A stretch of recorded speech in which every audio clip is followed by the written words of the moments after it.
Magandang araw mga kasolar. So muli tayo nagbabalik, ang inyong kasolar, si Solarens.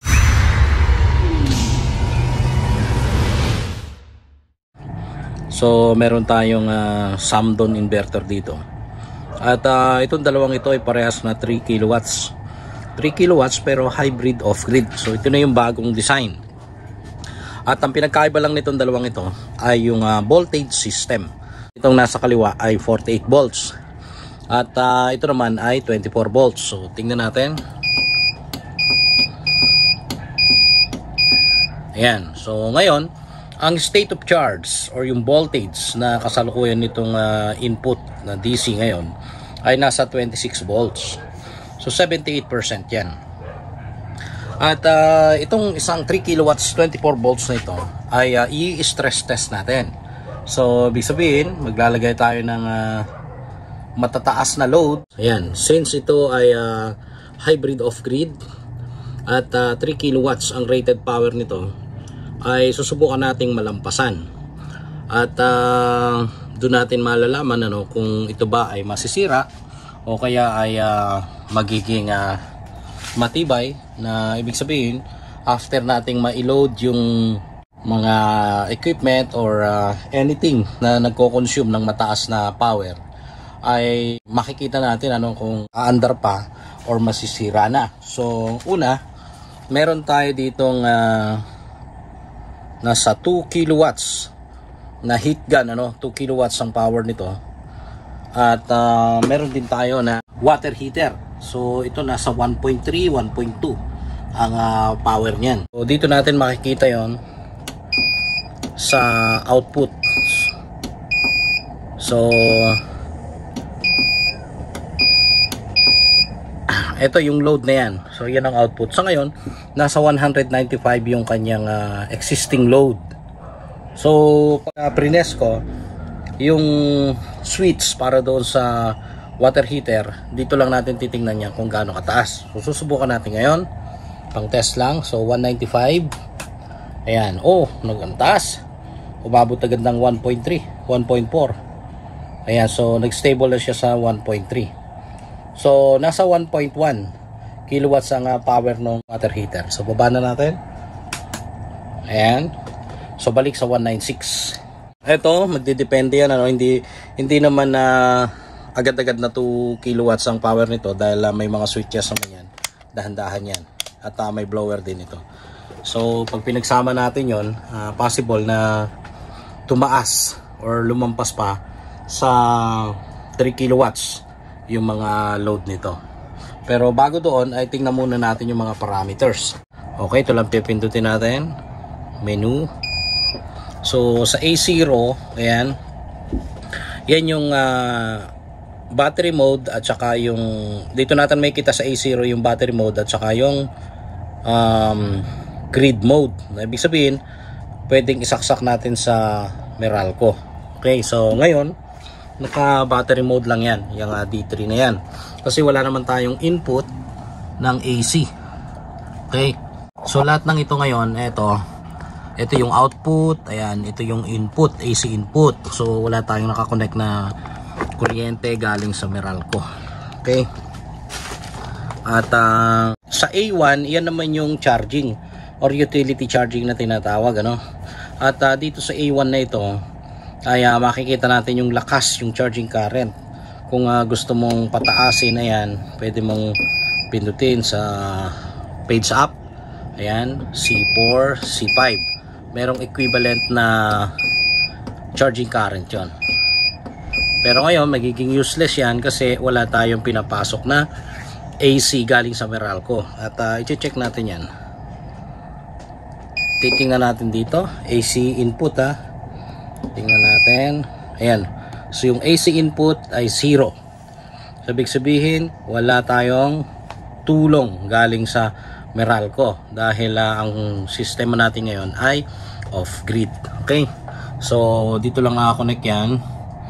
At doon sa battery natin. Ayun, So yung color coding natin dito hindi na natin sinunod, pero nandito naka-separate naman yung black at saka red, na ibig sabihin ito ay negative, yan yung positive.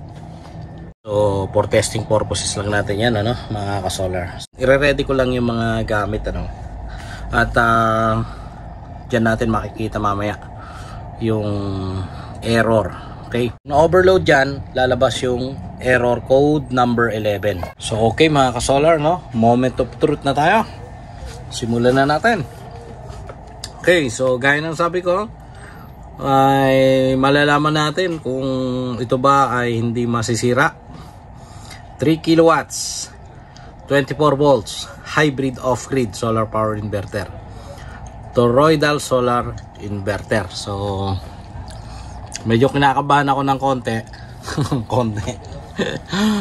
baka ma-overload. Pero ang kagandahan ng mga inverter ngayon, ano, kahit nasampahan na o nabigyan na ng nakargahan na ng overload na yan, ay nagno-normalize pa. Pero ito nga lang, hindi ko sigurado kung magno-normalize. So dito natin yan malalaman, ano, at ilalagay natin sa output ng yung load. Ayan. So titingnan natin yan. At kasalukuyan 187 ang load niya, ibig sabihin yung konsumo niya ngayon. So may electric fan, ilaw, at saka ref na umaandar sa loob ng bahay. At equivalent niya na ay 6% ng 3 kilowatts. Okay. So ang kagandahan kasi dito mga ka-solar, yung ganitong inverter, ay nakikita mo yung wattage yan, at yung equivalent na percentage. Bukod pa dun sa ibang features. Halimbawa ito yung battery, ilang percent ang nakikita mo. Ayan, maganda yung kanyang display, madaling intindihin.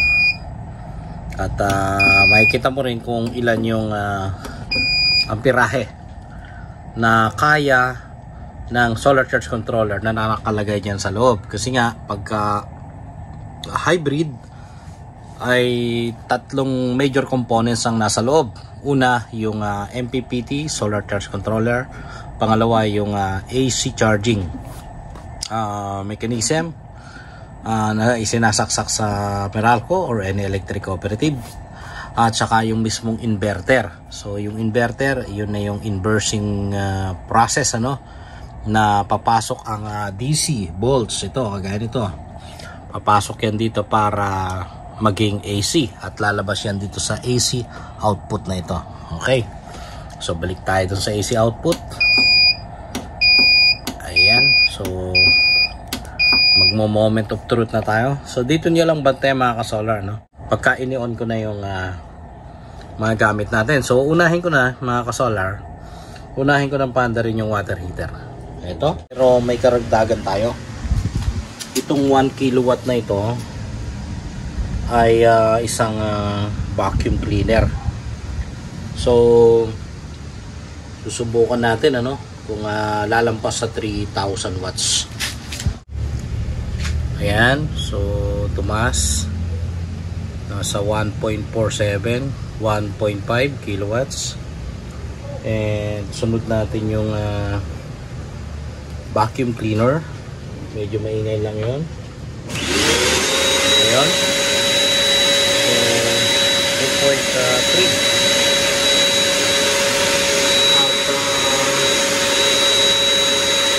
Ito naman, hindi natin isasagad, ano? So pandarin din natin to. Ayan.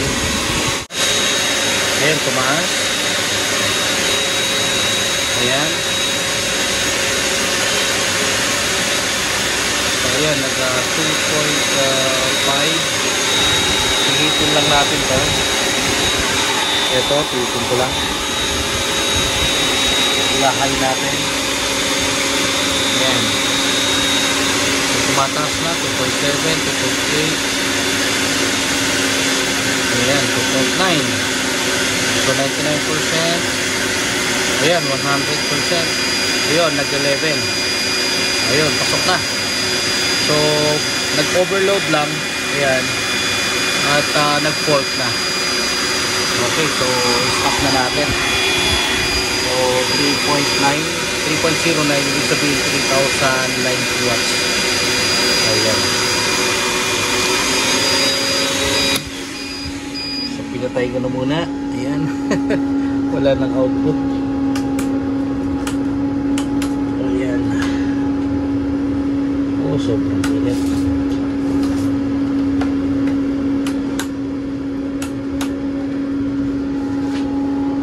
So yun mga ka-solar, malupit. Ayan, ini-on ko ulit at nag-normalize naman. Ang ini-off ko lang ay yung ating output dito sa breaker niya. At nung may off na natin, ayan, kasi ang nakalagay sa manual niyan, magbabawas lang ng load. So okay naman, nagbawas tayo ng load at ayun, nawala yung fault dito na red at naging tuloy-tuloy. So yung fault code 11 or yung error code 11 nag-appear at nagsilbing protection yun para dito sa Samdon inverter. So ibig sabihin, lumampas man ng 110, lumampas man ng 10% itong load natin, ay kayang-kaya pang saluhin ng Samdon. So nasa 3090 watts ang inabot at pumasok yung fault code na 11. So ayan, yan lang muna mga ka-solar. Maraming salamat sa panonood. Kita tayo sa susunod na video at ang inyong ka-solar, si Solarens.